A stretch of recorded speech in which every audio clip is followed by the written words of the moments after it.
Bonjour, chers frères et sœurs. Vous écoutez Anjombolo TV. Soyez les bienvenus, c'est toujours pour moi un réel plaisir de venir à vous, afin qu'ensemble nous rendions au pied du Seigneur pour partager le pain de vie. Soyez donc les bienvenus.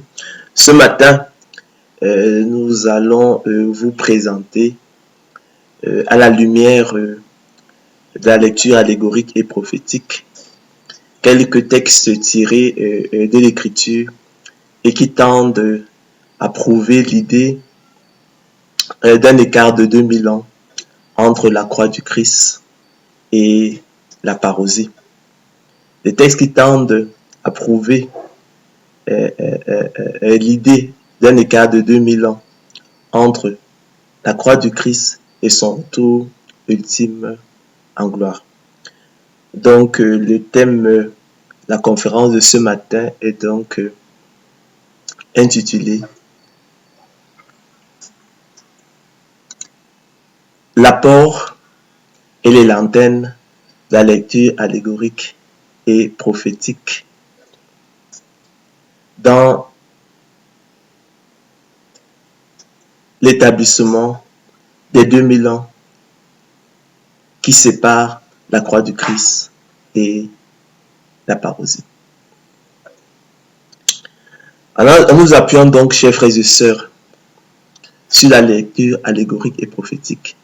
Nous allons vous démontrer, à la suite des modèles mathématiques bibliques que nous avons établis et qui tendaient eux aussi à confirmer l'idée d'un écart de 2000 ans entre la croix du Christ et la parousie. Ce matin, nous allons nous servir la lecture allégorique et prophétique de certains textes d'écriture pour prouver ou pour confirmer cette idée d'un écart de 2000 ans entre la croix du Christ et la parousie. Les clés, ce sera le 3e jour, ce sera dans 2 jours.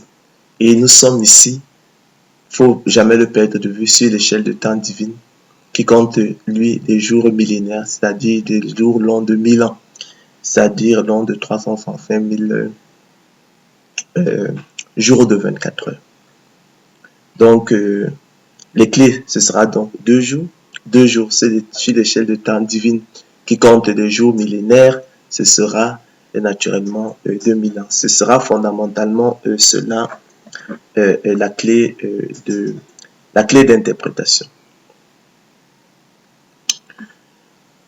Donc, nous allons donc vous présenter des textes de l'Écriture relatifs pour les uns à la révélation, c'est-à-dire au retour ultime en gloire du Seigneur Jésus-Christ, et pour les autres à la résurrection nationale d'Israël, et qui mettent tous en évidence cet écart de 2000 ans entre la croix du Christ et la parousie, entre la croix du Christ et son retour ultime en gloire. Il nous appartiendra donc à chacun, en fonction effectivement de la date du Christ, d'ajouter donc effectivement à compter de la date de la croix du Christ, d'ajouter donc ces 2000 ans, ces 2 jours millénaires pour établir la date de son retour ultime en gloire. Mais on vous a dit la dernière fois que les spécialistes, les historiens ne s'accordaient pas sur cette date. La personne la connaissait à la réalité. Par contre, il y a un intervalle, on la situe généralement entre l'an 28 et l'an 33. Mais pour votre gouverne, soulignons, chers frères et sœurs, que le rétablissement du royaume d'Israël et la révélation, c'est-à-dire la parousie, le retour ultime en gloire du Seigneur Jésus-Christ, sont attachés et liés d'une manière intime et nécessaire. Les deux vont de pair.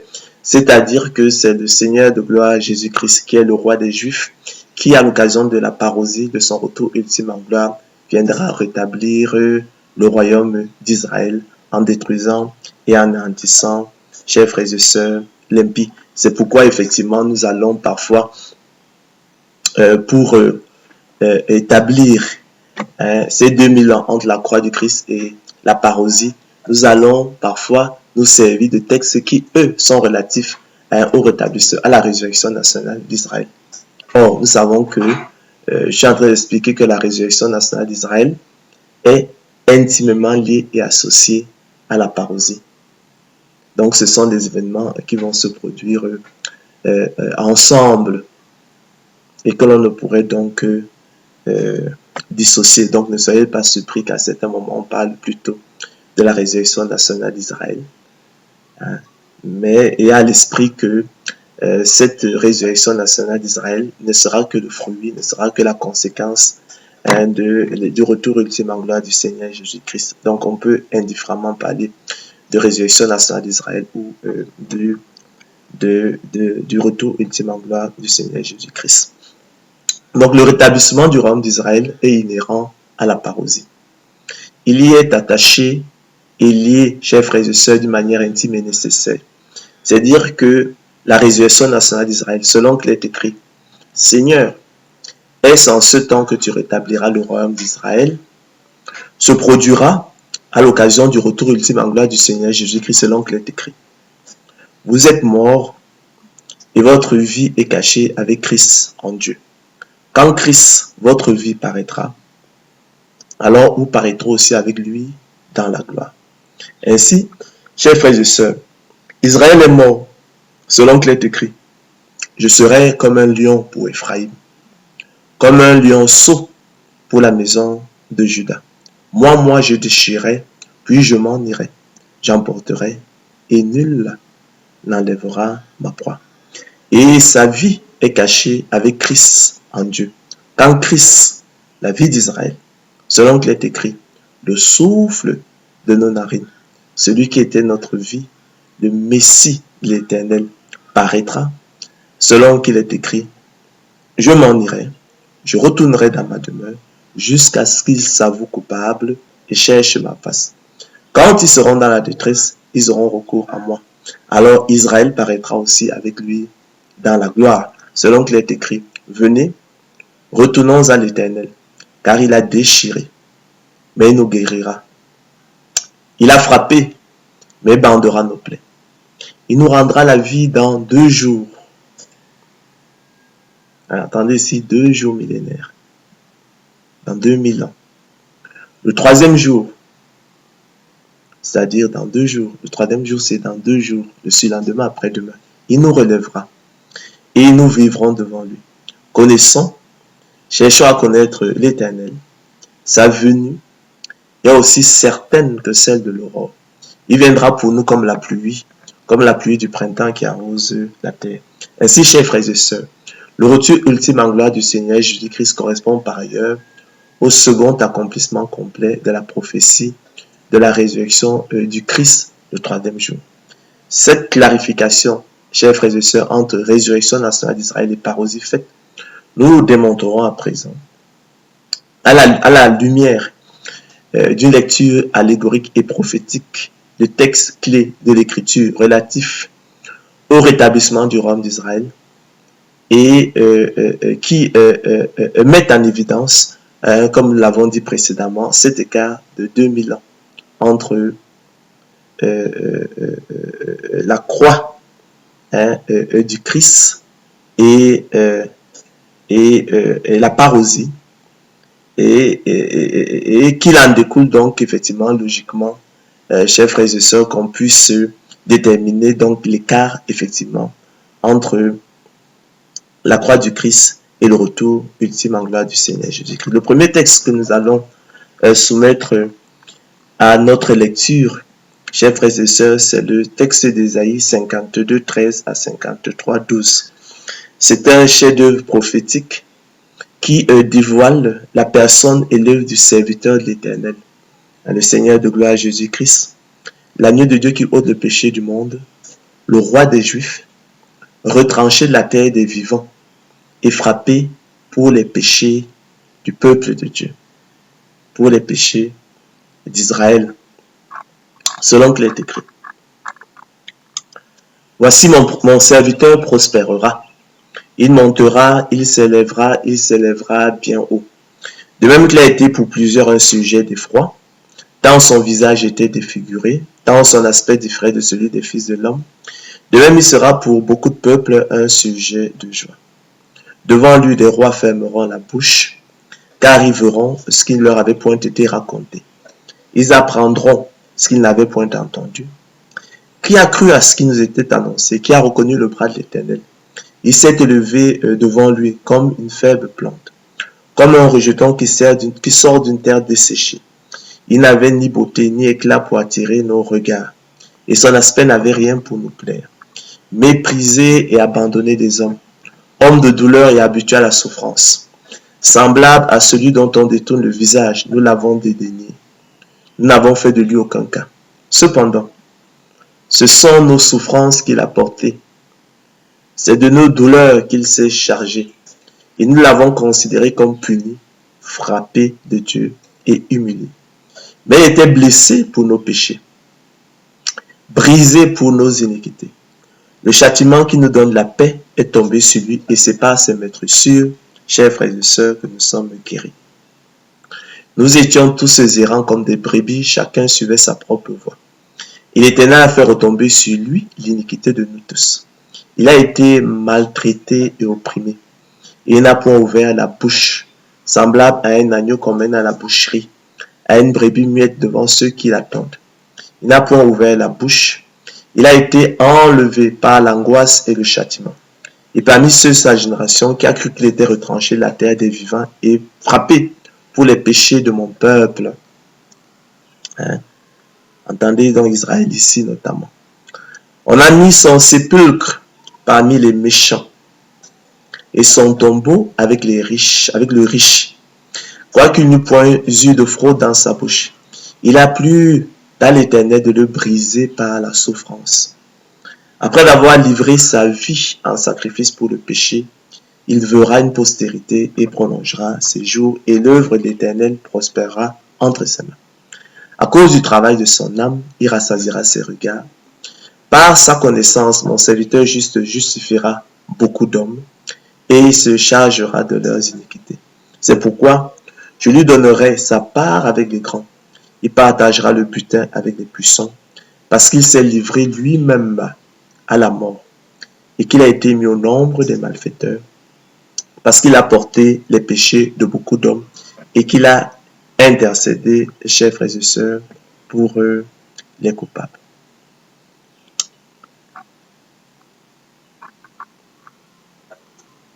Chers frères et sœurs, donc à la croix de Golgotha, le Seigneur Jésus-Christ est donc mort pour son peuple. À la croix de Golgotha, Israël a perdu son divin roi. Israël a perdu celui qui était sa vie. Israël a perdu le souffle de ses narines. Israël a perdu sa vie, selon qu'il est écrit. Celui qui était notre vie, le Messie de l'Éternel, a été pris dans leur fosse. Lui de qui nous disions, à son ombre nous vivrions parmi les nations. Égaye-toi, réjouis-toi, fille d'Édom, habitant du pays d'Ouz. À toi aussi on passera la coupe, tu t'enivras et tu te mettras à nu. Fille de Sion, ton iniquité est expiée, il ne t'enverra plus en captivité. Ça, c'est Lamentation de Jérémie.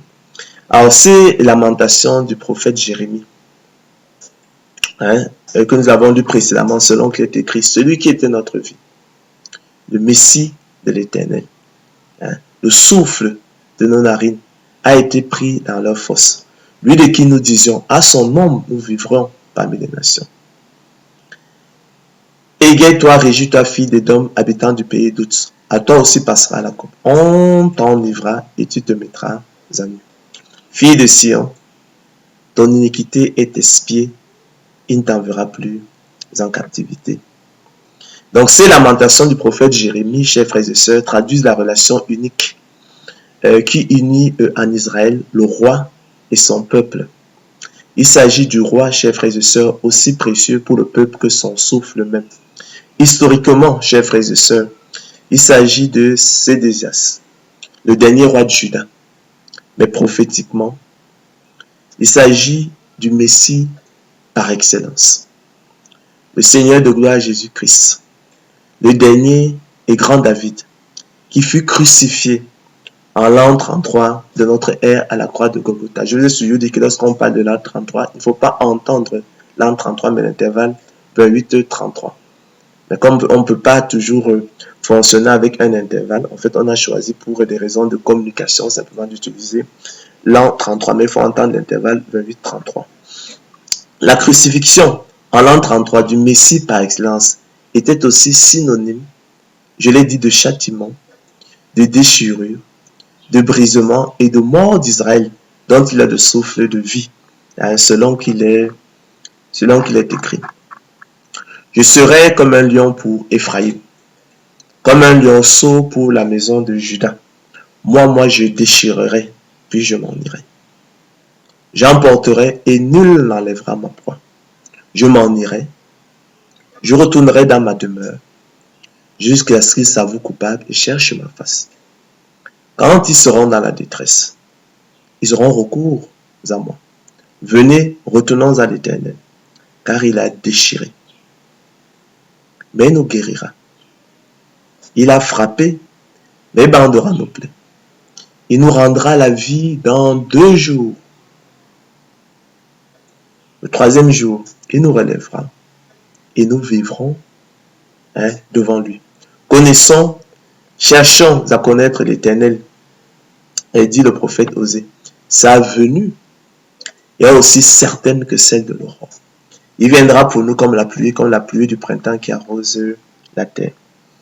Alors ce passage, chers frères et sœurs, traite d'une part du châtiment et de la mort d'Israël à travers le châtiment et la mort de son divin roi. Le souffle de ses narines, nous l'avons vu précédemment, sa vie, nous l'avons dit précédemment, et d'autre part, il traite de la résurrection nationale d'Israël, le 3e jour millénaire, que l'ensemble de l'Écriture attache intimement au retour ultime en gloire du Seigneur Jésus-Christ. C'est dire, chers frères et sœurs, que la résurrection nationale d'Israël et la révélation, c'est-à-dire le retour ultime en gloire du Seigneur Christ, sont 2 événements indissociables. Aussi, plus que la résurrection nationale d'Israël, il est d'abord question ici du retour ultime en gloire du Seigneur Jésus, préalable auquel, chers frères et sœurs, elle est associée. C'est pourquoi, contrairement au très respectable frère John MacArthur, qui ne voit pas de lien possible entre ce texte et la résurrection du Christ le 3e jour, avec Henri Rosier et Tertullien, nous pensons que ce texte s'applique bien et bien à la résurrection du Seigneur Jésus-Christ le 3e jour. Naturellement, chers frères et sœurs, non selon l'échelle de temps humaine, mais selon l'échelle de temps divine. C'est-à-dire donc à la seconde résurrection qui instantanément donnera lieu au relèvement attendu dans 2 jours, dans 2000 ans, c'est-à-dire donc en 2033 d'Israël, dont il est le souffle de vie. En effet, comme nous l'a révélé précédemment le prophète Jérémie dans ses lamentations, en Israël, le roi est aussi précieux pour le peuple que son souffle même. Il en est la vie, celui qui le fait respirer. Aussi, chers frères et sœurs, pour frapper et châtier Juda, il suffirait de frapper son roi, qui est son représentant.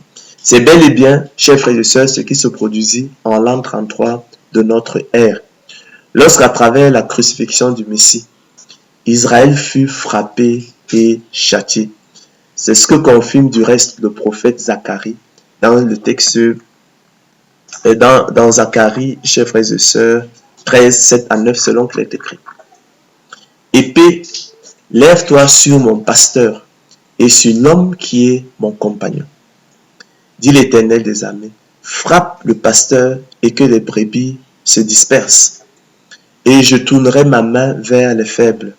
Dans tout le pays, dit l'Éternel, les 2 tiers seront exterminés, périront, et l'autre tiers restera. Je mettrai ce tiers dans le feu, et je le purifierai comme on purifie l'argent. Je l'éprouverai comme on éprouve l'or. Il invoquera mon nom, et je l'exaucerai. Je dirai, c'est mon peuple, et dira, l'Éternel est mon Dieu. Ainsi donc, à l'an 33 de notre ère, j'ai dit l'intervalle 28-33, afin de châtier Israël. Il a plu à l'Éternel de frapper le Christ, son pasteur et compagnon et berger d'Israël, et les brebis furent dispersées, en privant ainsi Israël de son divin roi et berger. De fait, l'Éternel, chers frères et sœurs, jeta Israël en pâture, aux loups et aux autres bêtes des champs qui ravirent, égorgèrent, déchiquetèrent et dispersèrent Israël. Le troupeau, privé de son divin berger, fut ainsi foulé aux pieds, blessé, déchiré et mis en pièces. Le Seigneur Jésus-Christ lui-même, chers frères et sœurs, le confirme dans Marc 14, 27 à 28, lorsqu'il dit « Vous serez tous scandalisés, car il est écrit « Je frapperai le berger et les brebis seront dispersées. Mais après que je serai ressuscité, je vous précéderai en Galilée. » Hein, c'est formidable. Donc le Seigneur Jésus-Christ lui-même le confirme dans Marc 14, 27 à 28, selon qu'il est écrit. Vous serez tous scandalisés, car il est écrit. Je frapperai le berger et les brebis seront dispersées. Mais après que je serai ressuscité, hein, je vous précéderai en Galilée. Donc le berger dont il est question, effectivement, c'était le Seigneur Jésus-Christ. Alors, qui dit résurrection, dit mort. Donc il annonçait donc sa mort.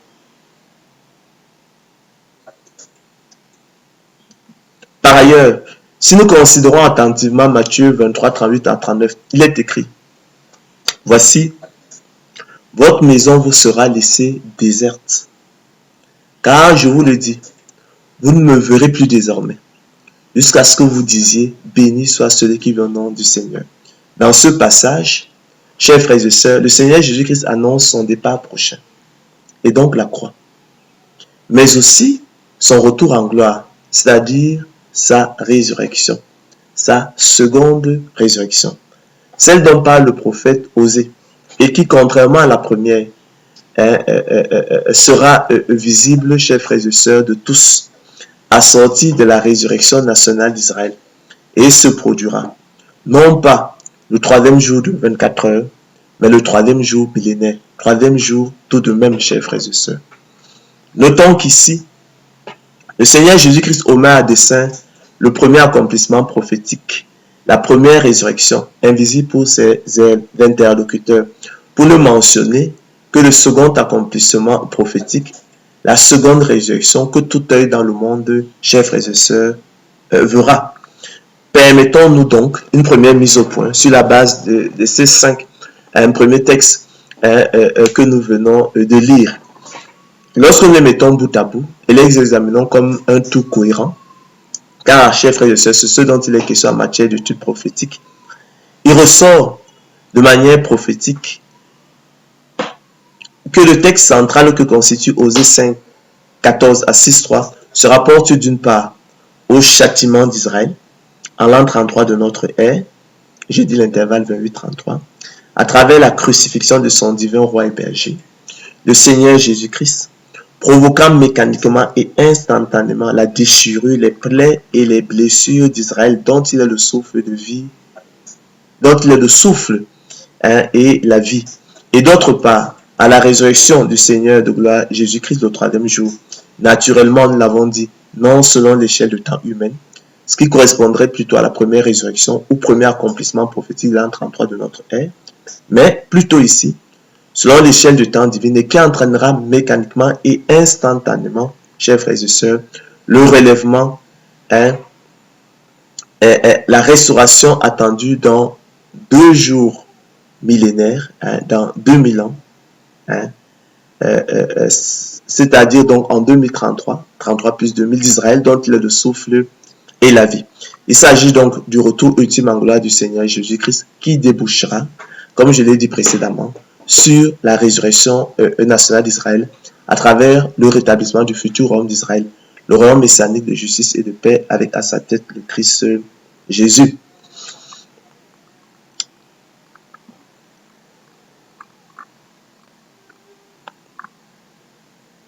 Alors, poursuivons, chers frères et sœurs, notre analyse à travers la lecture prophétique de 5 autres passages tirés de l'Écriture, à savoir Luc 2, 41 à 52, Jean 4, 1 à 46, Jean 11, 1 à 11, Luc 10, 35, 30 à 35, mais puis Jonas 1, 1, 3 à 3.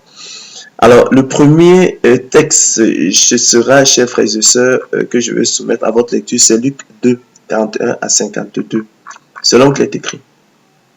Alors, les parents de Jésus allaient chaque année à Jérusalem à la fête de Pâques. Les clés, comme je l'ai dit, c'est le 3e jour, dans 2 jours. D'accord? Ce sera ça les clés. Entendu que le 3e jour, je l'ai dit, c'est dans 2 jours, c'est-à-dire le surlendemain, après-demain. Or, nous sommes sur l'échelle de temps divine. Quand on va comprendre 2 jours, en fait, ce n'est que 2000 ans. Donc, on va rentrer de plein, donc maintenant, chers frères et sœurs, dans un ensemble de textes qui tendent à prouver cet écart de 2000 ans entre la croix du Christ et la parousie, entre la croix du Christ et son retour ultime en gloire du Seigneur Jésus-Christ. Et que la conférence qu'on a faite dernièrement sur les modèles, avec à l'appui, ou effectivement en s'appuyant sur des modèles mathématiques, les modèles mathématiques bibliques, nous avons démontré effectivement qu'ils tendaient eux également à confirmer l'idée d'un écart de 2000 ans entre la croix du Christ et la parousie. Donc, on va laisser les modèles mathématiques, on va ajouter à la preuve par les modèles mathématiques, donc la preuve par la lecture allégorique et prophétique. C'est un exercice intéressant. Alors, lorsqu'il fut âgé de 12 ans, ils montèrent selon la coutume à la fête, selon la coutume à la fête. Puis, chers frères et sœurs, quand les jours furent écoulés et qu'ils s'en retournèrent, l'enfant Jésus resta à Jérusalem. Son père et sa mère ne s'en aperçurent pas, chers frères et sœurs, croyant qu'il était avec leurs compagnons de voyage. Ils firent une journée de chemin et le cherchèrent parmi leurs parents et leurs connaissances. Mais ne l'ayant pas trouvé, ils retournèrent à Jérusalem pour le chercher. Au bout de 3 jours, ils le trouvèrent dans le temple, assis au milieu des docteurs, les écoutant et les interrogeant. Tous ceux qui l'entendaient étaient frappés de son intelligence et de ses réponses. Quand ses parents le virent, ils furent saisis d'étonnement et sa mère lui dit, « Mon enfant, pourquoi as-tu agi de la sorte avec nous? Voici ton père et moi, nous te cherchions avec angoisse. » Il leur répondit, « Pourquoi me cherchiez-vous? Ne saviez-vous pas qu'il faut que je m'occupe des affaires de mon père? » Mais, chers frères et sœurs, ils ne comprirent pas ce qu'il leur disait. Puis, chers frères et sœurs, il descendit avec eux pour aller à Nazareth et il leur était soumis. Sa mère gardait toutes ces choses dans son cœur et Jésus croissait en sagesse, en stature et en grâce devant Dieu et devant les hommes. Alors, chers frères et sœurs, alors selon une lecture prophétique, le Père et la mère de Jésus symbolisent ici le peuple d'Israël errant, privé de son divin Messie et roi, le Seigneur Jésus-Christ, et qui le recherchera et ne le retrouvera que le 3e jour millénaire en 2033. Pendant 2 jours millénaires, pendant 2000 ans, le Christ Jésus s'occupera des affaires de son Père, notamment faire paraître devant lui cette Église glorieuse, sans tache ni ride, ni rien de semblable, mais sainte, irrépréhensible. Il s'agit des 1993 années de l'ère de l'Église, mais aussi, chers frères et sœurs, faire passer le reste fidèle d'Israël par le feu purificateur de la tribulation, notamment la grande tribulation, encore appelée le temps d'angoisse de Jacob. Il s'agit là, chers frères et sœurs, des 7 ans de la tribulation. À titre de rappel, nous soulignons, chers frères et sœurs, que ces 2 jours millénaires forment l'âge de la grâce. Donc nous voyons donc ici que Israël, privé de son divin roi et Messie, va donc le chercher pendant 2 jours pour le retrouver le 3e jour. Ils vont donc le chercher pendant 2 jours. Ces 2 jours correspondent aux 2000 ans qui séparent, chers frères et sœurs, la croix du Christ, le jour où effectivement le Seigneur Christ s'en est allé, leur a abandonné leur maison, et le jour où, chers frères et sœurs, il reviendra donc. Il reviendra sur la terre rétablir le royaume d'Israël. Alors, un autre texte, chers frères et sœurs, qui est un peu long, c'est Jean 4, 1 à 46, qui traite de la rencontre entre le Seigneur Jésus-Christ et la femme samaritaine. Les clés, les codes restent les mêmes, c'est le 3e jour, c'est 2 jours. Le 3e jour, j'ai dit, c'est dans 2 jours. Donc, le surlendemain, après-demain. Alors, selon qu'il est écrit. Alors, le Seigneur sut que les pharisiens avaient appris qu'il faisait et baptisait plus de disciples que Jean. Toutefois, chers frères et sœurs, Jésus ne baptisait pas lui-même, mais c'était ses disciples. Alors, il quitta la Judée et retourna en Galilée. Comme il fallait qu'il passât par la Samarie, il arriva dans une ville de Samarie nommée Sichar, près du champ que Jacob avait donné à Joseph, son fils. Là se trouvait, chers frères et sœurs, le puits de Jacob. Jésus, fatigué du voyage, était assis au bord du puits. C'était environ la 6e heure. Une femme de Samarie vint puiser de l'eau. Jésus lui dit, « Donne-moi à boire. » Car, chers frères et sœurs, ses disciples étaient allés à la ville pour acheter des vivres. La femme samaritaine lui dit, « Comment toi, qui es juif, me demandes-tu à boire, à moi qui suis une femme samaritaine ?» Les Juifs, en effet, chers frères et sœurs, n'ont pas de relation avec les Samaritains. Jésus lui répondit, « Si tu connaissais le don de Dieu, et qui est celui qui te dit, donne-moi à boire, tu lui aurais toi-même demandé à boire, et il t'aurait donné de l'eau vive. » Seigneur, lui dit la femme, tu n'as rien pour puiser, et le puits est profond. D'où aurais-tu donc cette eau vive? Es-tu plus grand que notre père Jacob, qui nous a donné ce puits, et qui en a bu lui-même, ainsi que ses fils et ses troupeaux? Jésus lui répondit, quiconque boit de cette eau aura encore soif. Mais celui qui boira de l'eau que je lui donnerai n'aura jamais soif. Et l'eau que je lui donnerai deviendra en lui une source d'eau qui jaillira jusque dans la vie éternelle. La femme lui dit, Seigneur, donne-moi cette eau afin que je n'ai plus soif et que je ne vienne plus puiser ici. Va, lui dit Jésus, appelle ton mari et viens ici. La femme répondit, je n'ai point de mari. Jésus lui dit, tu as eu raison de dire je n'ai point de mari, car tu as eu 5 maris et celui que tu as maintenant n'est pas ton mari. En cela, tu as dit vrai. Seigneur, lui dit la femme, je vois que tu es prophète. Nos pères ont adoré sur cette montagne. Et vous, dites-vous que le lieu où il faut adorer est à Jérusalem. Femme lui dit, Jésus, crois-moi, l'heure vient où ce ne sera ni sur cette montagne, ni à Jérusalem que vous adorerez le Père. Vous adorez ce que vous ne connaissez pas. Nous adorons ce que nous connaissons, car le salut vient des Juifs.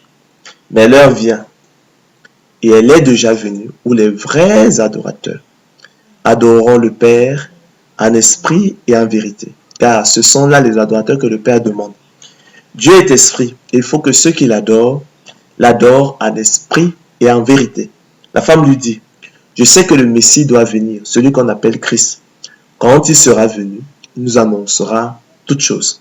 Jésus lui dit, je le suis, moi qui te parle.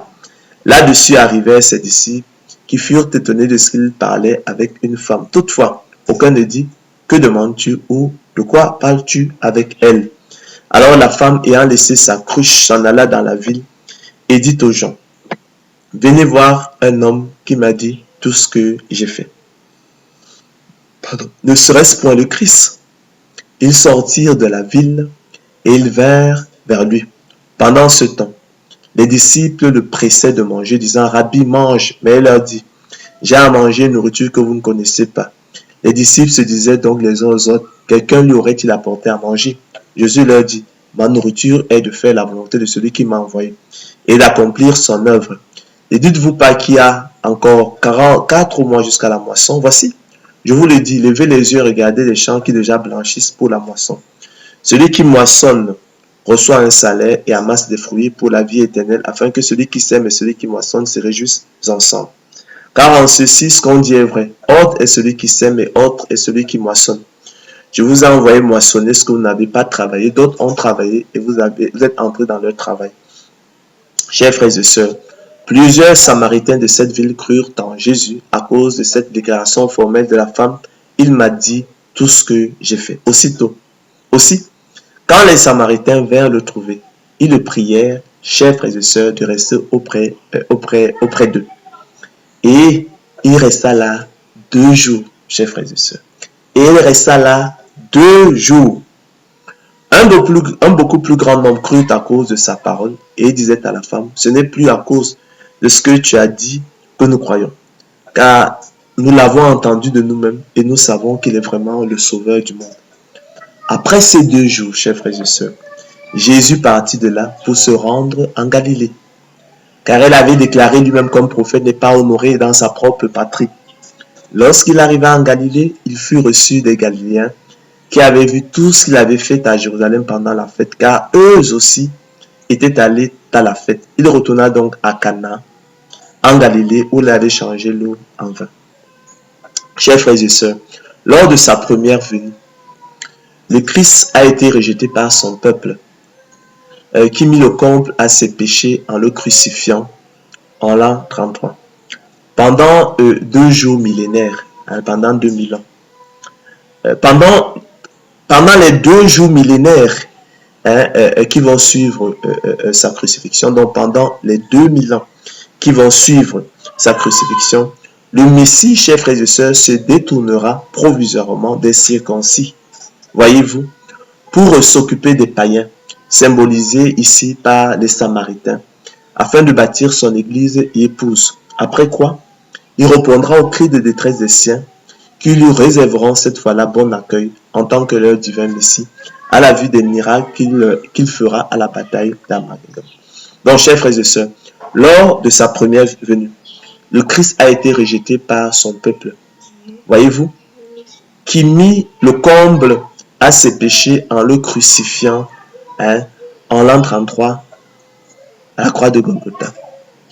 Pendant les 2 jours millénaires qui vont suivre sa crucifixion, donc pendant les 2000 ans qui vont suivre sa crucifixion, le Messie se détournera provisoirement des circoncis, d'accord, pour s'occuper des païens, symbolisés ici par les Samaritains, afin de bâtir son église et son épouse. Alors, ces 2 jours, chers frères et sœurs, ces 2 jours millénaires, ces 2000 ans, sont symbolisés par les 2 jours qu'il passe auprès des Samaritains. Et après donc ces 2 jours, après ces 2000 ans, il est écrit que Jésus partit de là pour se rendre en Galilée parmi les siens où, lorsqu'il arriva en Galilée, il fut bien reçu. Eux qui avaient vu effectivement tout ce qu'il avait fait à Jérusalem pendant la fête. Donc après donc ces 2000 ans, il répondra au cri de détresse des siens qui lui réserveront cette fois-là bon accueil en tant que leur divin Messie, à la vue des miracles qu'il fera à la bataille d'Armageddon. Un autre texte, chers frères et sœurs, dont la lecture prophétique et allégorique tente à confirmer l'idée d'un écart de 2000 ans entre la croix du Christ et la parousie, c'est Jean 11, 1 à 11. Ça, c'est le texte qui nous parle de la résurrection de Lazare, selon qu'il est écrit. Alors, il y avait un homme malade, Lazare de Béthanie, village de Marie et de Marthe, sa sœur. C'était cette Marie, chers frères et sœurs, qui oignit de parfum le Seigneur et qui lui essuya les pieds avec ses cheveux et c'était son frère Lazare qui était malade. Les sœurs envoyèrent dire à Jésus, « Seigneur, voici, celui que tu aimes est malade. » Après avoir entendu cela, Jésus dit, « Cette maladie n'est point à la mort, mais elle est pour la gloire de Dieu, afin que le Fils de Dieu soit glorifié par elle. » Or, Jésus, chers frères et sœurs, aimait Marthe et sa sœur et Lazare. Lors donc qu'il eut appris que Lazare était malade, il resta 2 jours encore dans le lieu où il était. D'accord? Et qui sont les clés. Donc, il resta, lors donc qu'il eut appris que Lazare était malade, il resta 2 jours encore dans le lieu où il était. Et il dit ensuite aux disciples, retournons en Judée. Les disciples lui disent, Rabbi, les Juifs tout récemment cherchaient à te lapider et tu retournes en Judée. Jésus répondit, n'y a-t-il pas 12 heures au jour? Si quelqu'un marche pendant le jour, il ne bronche point, parce qu'il voit la lumière de ce monde. Mais si quelqu'un marche pendant la nuit, il bronche, parce que la lumière n'est pas en lui. Après ces paroles, il leur dit, Lazare, notre ami dort, mais je vais le réveiller. Ici également, chers frères et sœurs, la lecture prophétique reste la même. Lazare et ses 2 sœurs, Marie et Marthe, symbolisent le peuple juif aux abois et à la quête de son divin berger depuis l'an 33 de notre ère, date à laquelle il fut châtié et meurtri à travers la mort de son divin roi, le souffle de ses narines, celui qui était sa vie, celui qui le faisait respirer.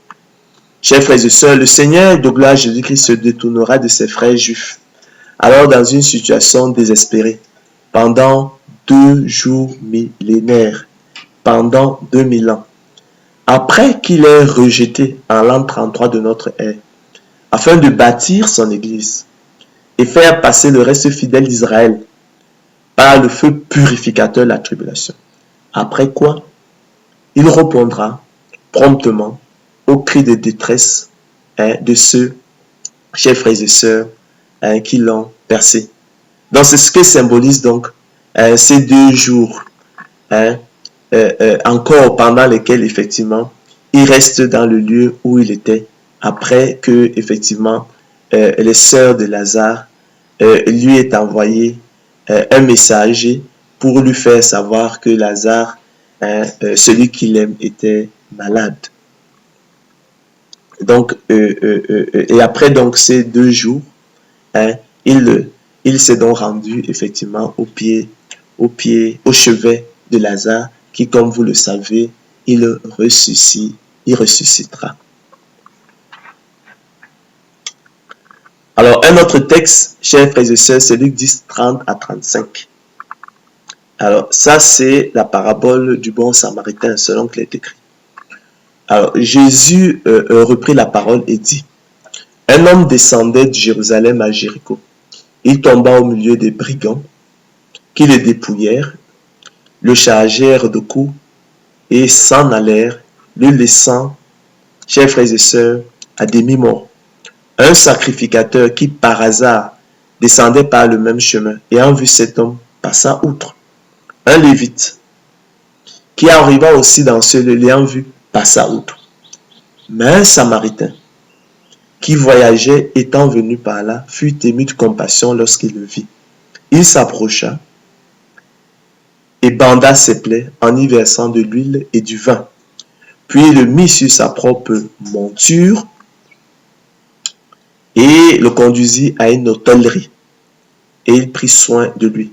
Le lendemain, il tira 2 deniers, chers frères et sœurs, les donna à l'hôte et dit, aie soin de lui, et ce que tu dépenseras de plus, je te le rendrai à mon retour. Il s'agit ici, chers frères et sœurs, je l'ai annoncé, de la parabole du bon samaritain. La lecture prophétique, chers frères et sœurs, veut que dans cette parabole, je vais dire, le bon samaritain symbolise le Seigneur Jésus-Christ haï, méprisé et rejeté des hommes. L'homme qui descendait de Jérusalem à Jéricho et qui tomba au milieu des brigands qui les dépouillèrent, le chargèrent de coups et s'en allèrent, le laissant à demi-mort, symbolise, chers frères et sœurs, les affaires de son Père, c'est-à-dire l'humanité déchue, perdue et dans les chaînes du malin. Alors, les brigands symbolisent, chers frères et sœurs, le diable et Satan, qui ne vient, comme vous le savez, que pour dérober, égorger et détruire, parce qu'il est le voleur et le méchant. L'hôte et l'hôtellerie symbolisent les croyants et leur mission dans ce monde des ténèbres est vendue au mal.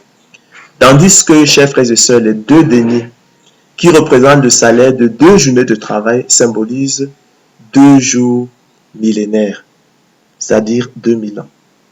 Aussi, lors de son premier séjour sur la terre, qui s'est achevé en l'an 33 de notre ère, le Seigneur Jésus-Christ, bien que haï, méprisé et rejeté des hommes, est venu vers cette humanité déchue, dans les chaînes du diable et à demi morte, afin de la sauver par son œuvre salvatrice à la croix.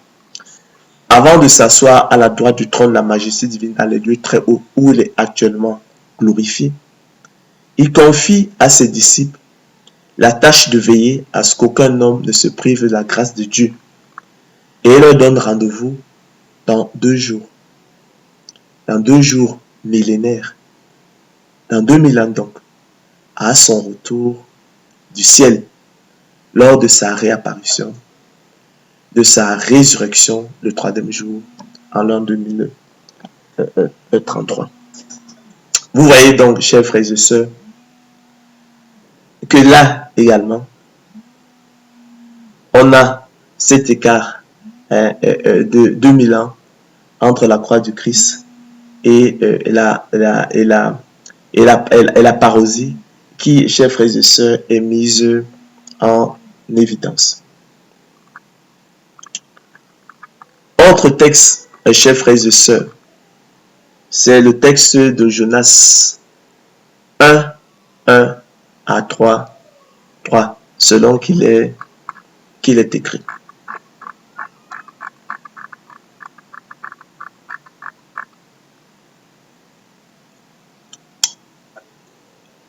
La parole de l'Éternel fut adressée à Jonas, fils d'Amittai, en ces mots. Lève-toi, va à Ninive, la grande ville. Écris contre elle, car sa méchanceté est montée jusqu'à moi. Et Jonas se leva pour s'enfuir à Tarsis, loin de la face de l'Éternel. Il descendit à Jaffo et il trouva un navire qui allait à Tarsis. Il paya le prix du transport et s'embarqua pour aller avec les passagers à Tarsis, loin de la face de l'Éternel. Mais l'Éternel fit souffler sur la mer un vent impétueux, et il s'éleva sur la mer une grande tempête. Le navire menaçait de faire naufrage. Les mariniers eurent peur. Ils implorèrent chacun leur Dieu et ils jetèrent dans la mer les objets qui étaient sur le navire afin de le rendre plus léger. Jonas descendit au fond du navire, se coucha, chers frères et sœurs, et s'endormit profondément. Le pilote s'approcha de lui et lui dit, « Pourquoi dors-tu? Lève-toi, invoque ton Dieu, peut-être voudra-t-il penser à nous et nous ne périrons pas. » Et ils se dirent l'un à l'autre, « Venez et tirons au sort pour savoir qui nous attire ce malheur. » Ils tirèrent au sort, chers frères et sœurs, et le sort tomba sur Jonas. Alors ils lui dirent, « Dis-nous qui nous attire ce malheur. Quelles sont tes affaires et d'où viens-tu?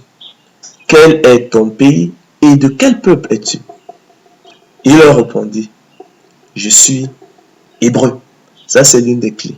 « Je suis hébreu et je crains l'Éternel, le Dieu des cieux, qui a fait la mer et la terre. » Ces hommes eurent une grande frayeur et il lui dit, « Pourquoi as-tu fait cela? » Car ces hommes, chers frères et sœurs, savaient qu'ils fuyaient loin de la face de l'Éternel parce qu'il le leur avait déclaré. Il lui dit, « Que te ferons-nous pour que la mer se calme envers nous? » car la mer, chers frères et sœurs, était de plus en plus orageuse. Il leur répondit, prenez-moi et jetez-moi dans la mer, et la mer se calmera envers vous, car je sais que c'est moi qui attire sur vous cette grande tempête. Ces hommes ramaient pour gagner la terre, mais ils ne le purent parce que la mer s'agitait toujours plus contre eux. Alors ils invoquèrent l'Éternel et dirent, ô Éternel, ne nous fais pas périr à cause de la vie de cet homme. Il ne nous change pas du sang innocent, car toi, Éternel, tu fais ce que tu veux. Puis ils prirent Jonas et le jetèrent dans la mer. Et la fureur, chers frères et sœurs, de la mer s'apesa. Ces hommes furent saisis d'une grande crainte de l'Éternel et ils offrirent un sacrifice à l'Éternel et firent des vœux. L'Éternel fit venir, chers frères et sœurs, un grand poisson pour engloutir Jonas. Et Jonas fut dans le ventre du poisson 3 jours et 3 nuits. Jonas, chers frères et sœurs, dans le ventre du poisson, pria l'Éternel son Dieu et dit, dans ma détresse, j'ai invoqué l'Éternel et il m'a exaucé. Du sein du séjour des morts, j'ai crié et tu as entendu ma voix. Tu m'as jeté dans l'abîme, dans le cœur de la mer et les courants d'eau m'ont environné. Toutes tes vagues et tous tes flots ont passé sur moi. Je disais, je suis chassé loin de ton regard. Mais je verrai encore ton saint temple. Les eaux m'ont couvert jusqu'à m'ôter la vie. L'abîme m'a enveloppé. Les roseaux ont entouré ma tête. Je suis descendu jusqu'aux racines des montagnes. Les barres de la terre m'enfermaient pour toujours. Mais tu m'as fait remonter, vivant dans la fosse. Éternel mon Dieu, quand mon âme était abattue au-dedans de moi. Je me suis souvenu de l'Éternel et ma prière est parvenue jusqu'à toi dans ton saint temple. Ceux qui t'attachent à de vaines îles éloignent de la miséricorde. Pour moi, je t'offrirai des sacrifices avec cri d'action de grâce. J'accomplirai les vœux que j'ai faits. Le salut vers de l'Éternel. L'Éternel parla au poisson, chers frères et sœurs, le poisson vomit Jonas sur la terre. La parole de l'Éternel fut adressée à Jonas une seconde fois. En ces mots, lève-toi, va à Ninive, la grande ville, et proclame-y la publication que je t'ordonne. Et Jonas, chers frères et sœurs, se leva et alla à Ninive selon la parole de l'Éternel. Alors, il s'agit là, j'ai lu, chers frères et sœurs, un extrait du livre du prophète Jonas, écrit au 8e siècle avant Jésus-Christ. Le Seigneur Jésus-Christ, comme vous le savez, en son temps, appliqua le chapitre 2 de ce livre à sa mort, suivi de sa résurrection le 3e jour en l'an 33 de notre ère.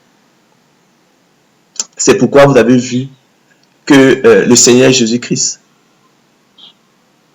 il fait une lecture allégorique et prophétique de ce texte du prophète Jonas.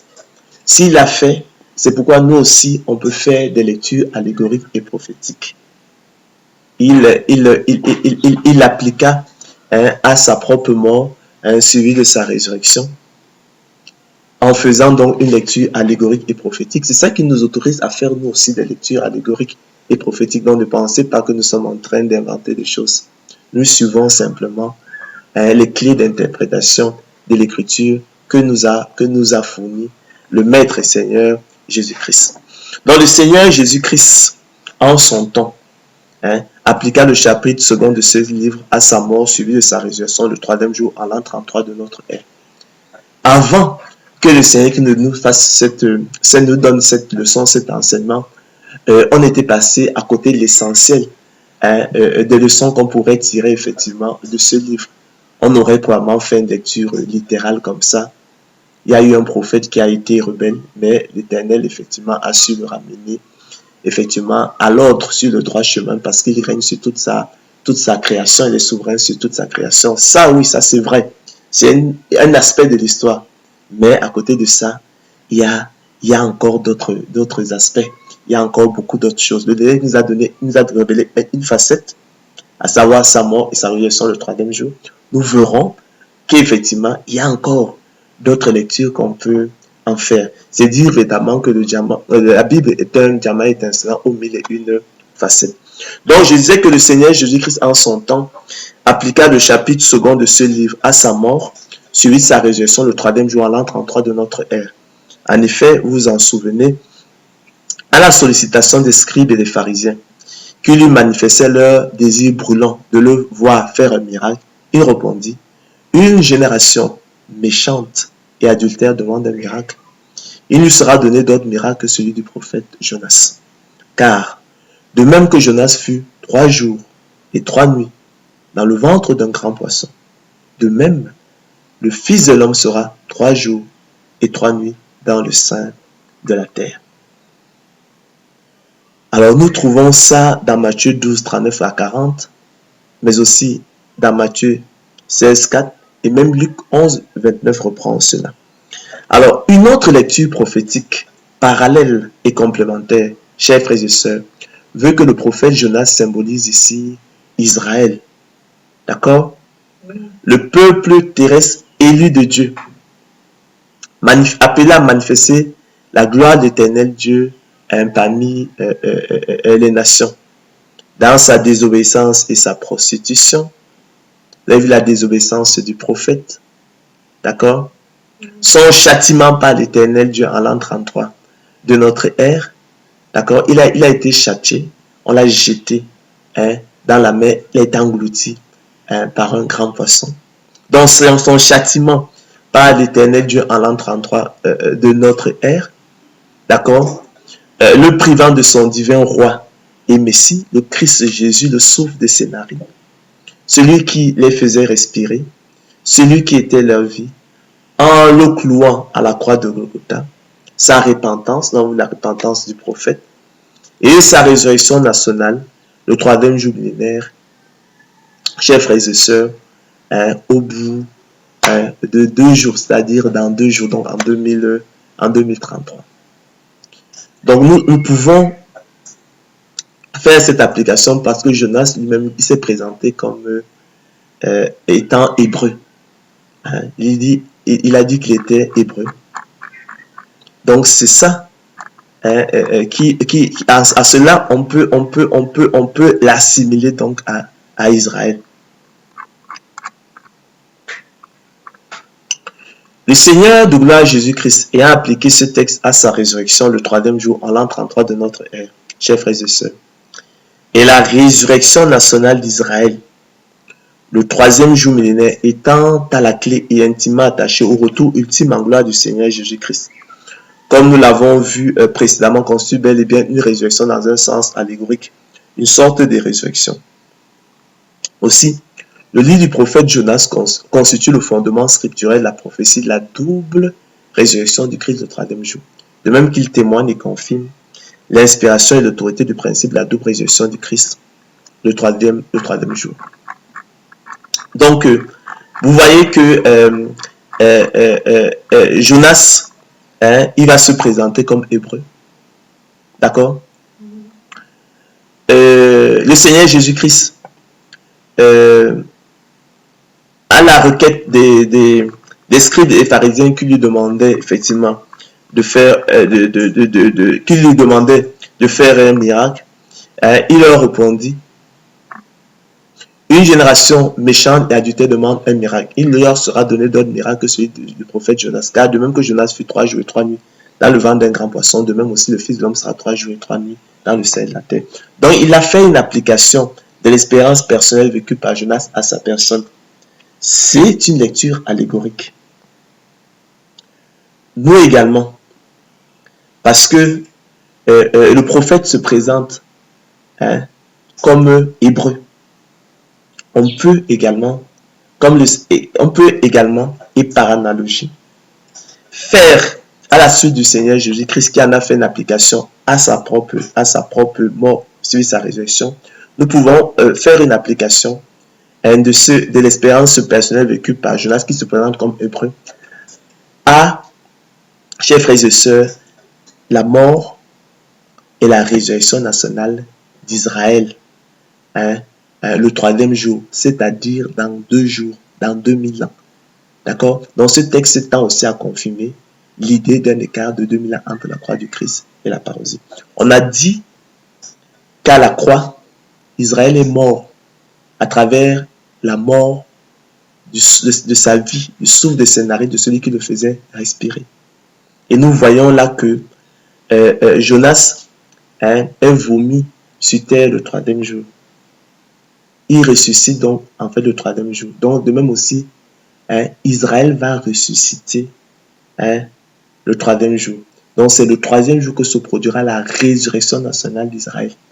À l'occasion en fait de la parousie du retour ultime en gloire. C'est Israël qui viendra ressusciter Israël, qui viendra rétablir le royaume d'Israël. Donc on a donc 2000 ans entre la croix et la résurrection. On a donc 2 jours, 2 jours millénaires, donc 2000 ans entre la croix et la résurrection nationale d'Israël. Donc ce texte de Jonas tend lui aussi à confirmer l'idée d'un écart de 2000 ans entre la croix et la parousie. Et nous avons le droit de faire cette lecture allégorique et prophétique des Écritures parce que c'est ce que le Seigneur Jésus-Christ nous a fait. Donc il nous a livré, il fournit les clés des Écritures. La Bible est un diamant étincelant au milieu d'une facette. On en fait une lecture littérale, oui. Le texte du prophète Jonas nous parle de la souveraineté de Dieu, de la désobéissance, mais il a le dernier mot, toute la création lui est soumise. L'expérience, le texte de Jonas nous parle de la mort, de la résurrection du Christ.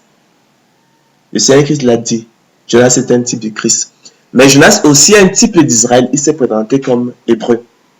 Donc, ce texte nous parle aussi de la mort d'Israël, donc de la croix du Christ, et de la résurrection nationale d'Israël le troisième jour. Donc, par conséquent, donc, effectivement, de la parousie, du retour ultime en gloire du Seigneur, lui qui vient donc justement rétablir le royaume d'Israël.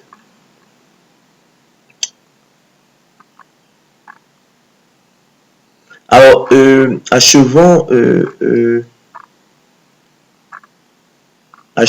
chers frères et sœurs, notre analyse à travers, chers frères et sœurs, la lecture prophétique et allégorique de 2 derniers textes tirés de l'Écriture, à savoir Exode 19, 10 à 20, mais aussi Jean 2, 1 à 11, et qui sont des images et préfigurations de la révélation, c'est-à-dire du retour ultime en gloire du Seigneur Jésus-Christ, et donc de la seconde résurrection du Christ le troisième jour millénaire, selon qu'il est écrit. Alors, nous allons lire dans un premier temps Deutéronome 5, 23 donc, on va lire dans un premier temps, je vais dire Exode 19, 10 à 20, 18, que nous allons compléter par Deutéronome 5, 23 à 24, et puis Ésaïe 4, 5, Ésaïe 45, et puis naturellement Apocalypse 1, 7 à 8, Acte 1, 9 à 12, mais aussi 2 Thessaloniciens 2, 8, selon qu'il est écrit. Alors, et l'Éternel dit à Moïse, va vers le peuple,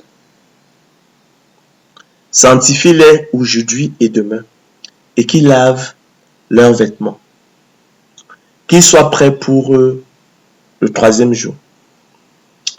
Car le troisième jour, l'Éternel descendra, d'accord, aux yeux de tout le peuple, sur la montagne de Sinaï. J'ai dit que les clés, ça reste le troisième jour, dans 2 jours, 2 jours après.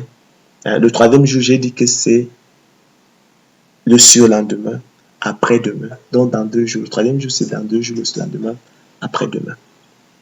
Donc, et l'Éternel dit à Moïse, va vers le peuple, sanctifie-les aujourd'hui et demain, qu'ils lavent leurs vêtements, qu'ils soient prêts pour le troisième jour. Car le troisième jour, l'Éternel descendra aux yeux de tout le peuple sur la montagne de Sinaï. Tu fixeras au peuple des limites tout alentour, et tu diras, gardez-vous de monter sur la montagne ou d'en toucher le bord. Quiconque touchera la montagne sera puni de mort. On ne mettra pas la main sur lui, mais on le lapidera, ou on le percera de flèches. Animal ou homme, il ne vivra point. Quand la trompette sonnera, ils s'avanceront près de la montagne. Moïse descendit de la montagne vers le peuple. Il sanctifia le peuple et ils lavèrent leurs vêtements. Et il dit au peuple, Soyez prêts dans 2 jours. Soyez prêts dans 3 jours. Ne vous approchez d'aucune femme. Le 3e jour, au matin, il y eut des tonnerres, des éclairs et une épaisse nuée sur la montagne. Le son de la trompette retentit fortement et tout le peuple qui était dans le camp fut saisi d'épouvante. Moïse fit sortir le peuple du camp à la rencontre de Dieu et ils se placèrent au bas de la montagne.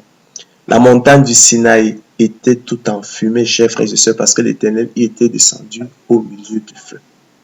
Cette fumée s'élevait comme la fumée d'une fournaise et toute la montagne tremblait avec violence. Le son de la trompette retentissait de plus en plus fortement. Moïse parlait et Dieu lui répondait à haute voix. Ainsi, chers frères et sœurs, l'Éternel descendit sur la montagne de Sinaï, d'accord, sur le sommet de la montagne, ce 3e jour. Tout le peuple entendait les tonnerres et le son de la trompette. Il voyait les flammes de la montagne fumante. À ce spectacle, le peuple tremblait et il se tenait, chers frères et sœurs, dans l'événement. Alors, lorsque vous eûtes entendu la voix du milieu des ténèbres, et tandis que la montagne était tout en feu, vos chefs de tribus ou vos anciens s'approchèrent tous de moi, et vous dites, voici, l'Éternel notre Dieu nous a montré sa gloire et sa grandeur. Nous avons entendu sa voix du milieu du feu. Alors ça, c'est une chose. Alors dans ce texte-là, nous relate un peu l'apparition de l'Éternel qui se montre à son peuple. Il descend sur le mont du Sinaï le 3e jour. D'accord? Alors nous allons maintenant lire un autre texte qui est intéressant. Alors ce texte-là, lui, il nous est donné par le prophète Zacharie et qui nous parle aussi d'un événement futur, qui nous parle en fait de la parousie. Le Seigneur Jésus-Christ qui vient poser ses pieds sur la montagne des Oliviers.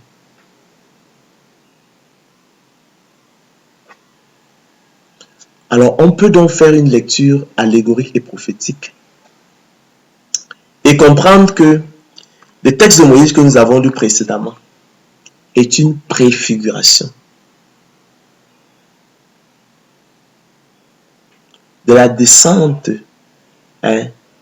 du Seigneur Jésus-Christ, de l'Éternel, dans la personne du Seigneur Jésus-Christ, son Fils unique, sur la montagne des Oliviers, à l'occasion de son retour ultime en gloire, donc de sa seconde résurrection, ce 3e jour-là, dans 2 jours, dans 2000 ans, selon que l'est écrit.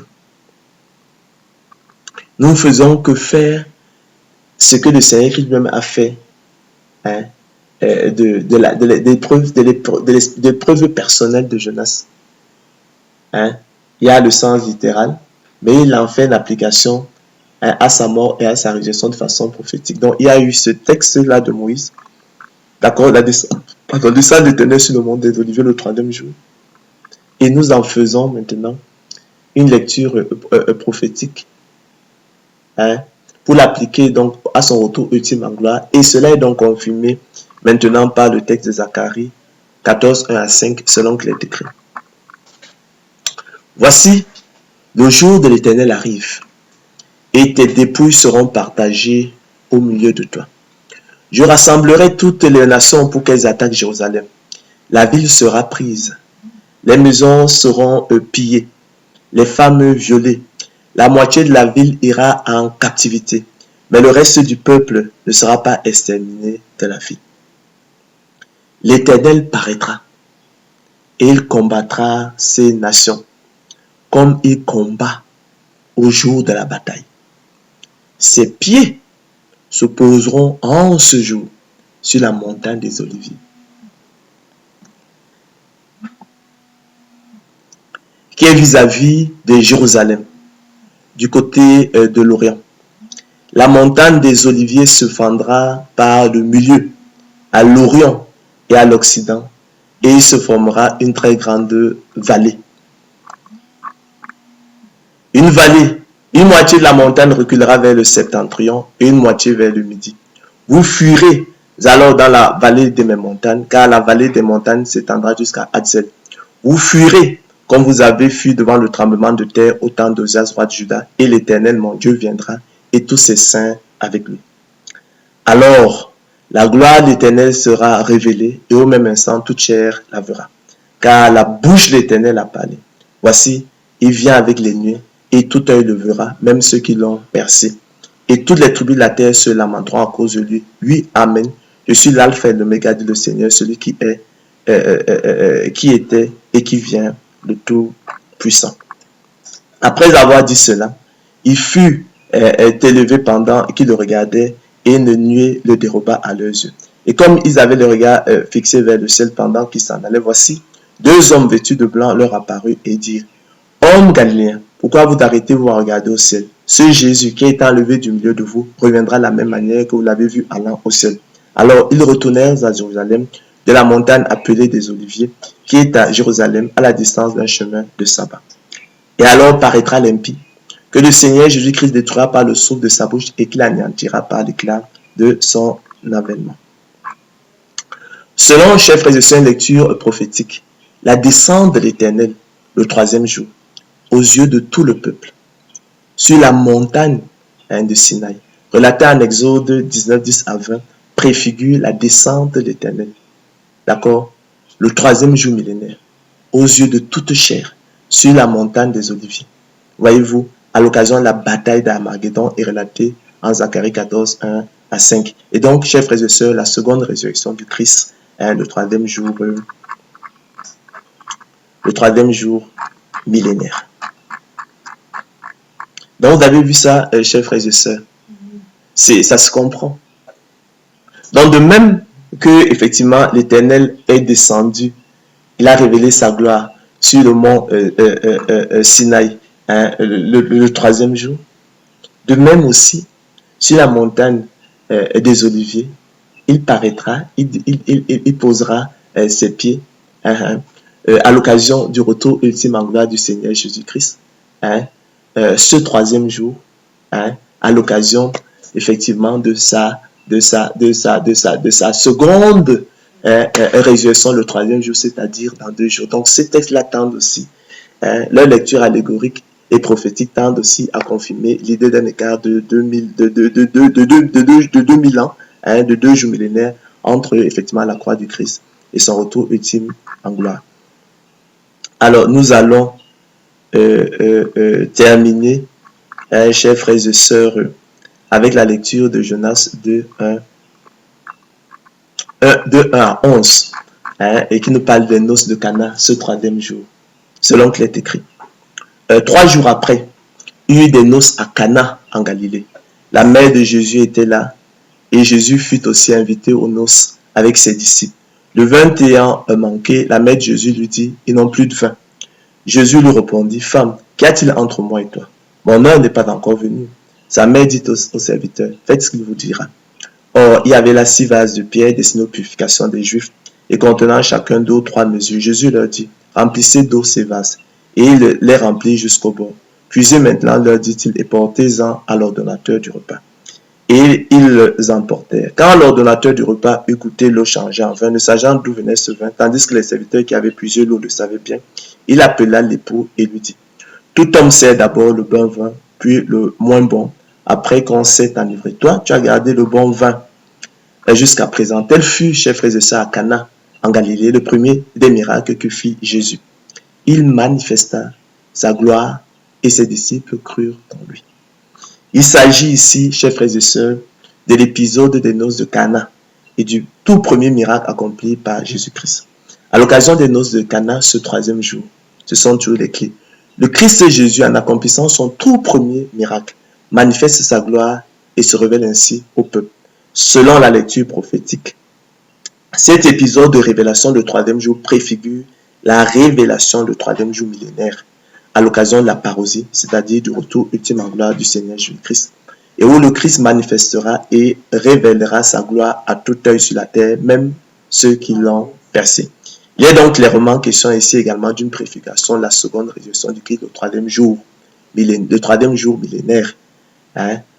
Donc, il est donc clairement question ici également d'une préfiguration de la seconde résurrection du Christ, le troisième jour, c'est-à-dire dans 2 jours millénaires, dans 2000 ans. Donc là aussi, hein, chers frères et sœurs, on a vu que la lecture allégorique et prophétique du texte des noces de Cana tend effectivement à confirmer, chers frères et sœurs, cet écart de 2000 ans entre la croix du Christ et la parousie. Donc, sous l'éclairage, chers frères et sœurs, lecture allégorique et prophétique, nous avons vu donc qu'il y a un ensemble de textes bibliques qui tendent à mettre en évidence et à confirmer cet écart de 2000 ans entre la croix du Christ et la parousie. Alors, cet exercice, chers frères et sœurs, où nous avons utilisé la lecture allégorique et prophétique, vient compléter cet autre exercice où nous sommes servis des modèles mathématiques bibliques pour prouver également l'idée d'un écart de 2000 entre la croix du Christ et la parousie. Donc la chose, chers frères et sœurs, est certaine. Et se refuser donc, chers frères et sœurs, nous le pensons vraiment, de souscrire à l'idée d'un écart de 2000 ans entre la croix du Christ et la parousie, chers frères et sœurs, ce serait attribuer au hasard un rôle inadmissible.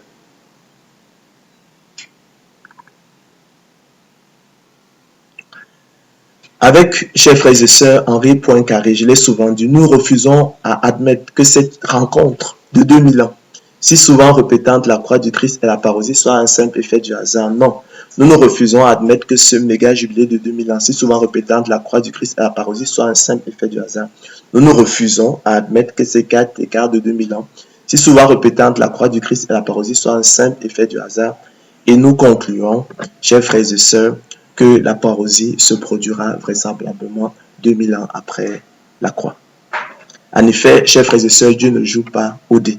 Et tel est donc, chers frères et sœurs, l'intérêt de la lecture allégorique et prophétique, mais aussi du raisonnement mathématique ancré sur l'analogie cœur et moteur, chers frères et sœurs, de la pensée divine. Ô roi des siècles, immortel, invisible, seul Dieu, soit honneur et gloire au siècle des siècles. Amen. À la prochaine sur Ange Mbolo TV. S'il plaît au Seigneur, de gloire Jésus-Christ.